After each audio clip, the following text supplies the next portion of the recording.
पुनावळेचा biggest project 28 एकर्सचं land parcel आहे आणि 10 tower सुद्धा ऑलरेडी डिलिव्हर्ड आहे, जे तुम्ही माझ्या मागे बघू शकता। आता तुम्हाला हिंजवडीला जाण्यासाठी वाकड ब्रिज किंवा भूमकर चौकात जाण्याची अजिबात गरज नाही, कारण प्रोजेक्टच्या समोरचा रोड डायरेक्टली लक्ष्मी चौकात कनेक्ट होतो। त्याचसोबत फेज 1 आणि फेज 2 च्या अमेनिटीज तुम्ही इथे येऊन बघू शकता, कारण फेज 3 मध्ये सुद्धा तुम्हाला अशाच अमेनिटीज मिळणार आहेत। आणि फक्त एवढंच नाही बरं का, तर इथल्या बाल्कनी मधून तुम्हाला पुनावळेच्या 60 एकर ऑफ फॉरेस्ट रिझर्व लँडचा मेस्मरायझिंग व्ह्यू बघायला मिळणार आहे।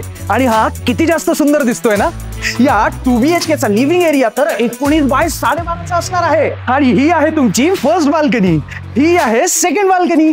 या जबरदस्त 2 BHK फ्लॅटचं कार्पेट एरिया आहे 874 स्क्वेअर फीट। काय म्हटलं तुम्ही? तुम्हाला हा पूर्ण फ्लॅट बघायचा आहे? हो, मग लिंक डिस्क्रिप्शन मध्ये आहे, तिथे जाऊन तुम्ही आमचा फुल व्हिडिओ बघू शकता। आणि जर तुम्हाला या फ्लॅटची प्राइस जाणून घ्यायची असेल, अधिक माहिती हवी असेल, तर आमच्या नंबरवरती कॉल किंवा व्हॉट्सअप करू शकता किंवा आम्हाला कमेंट मध्ये सुद्धा विचारू शकता। धन्यवाद। जय महाराष्ट्र।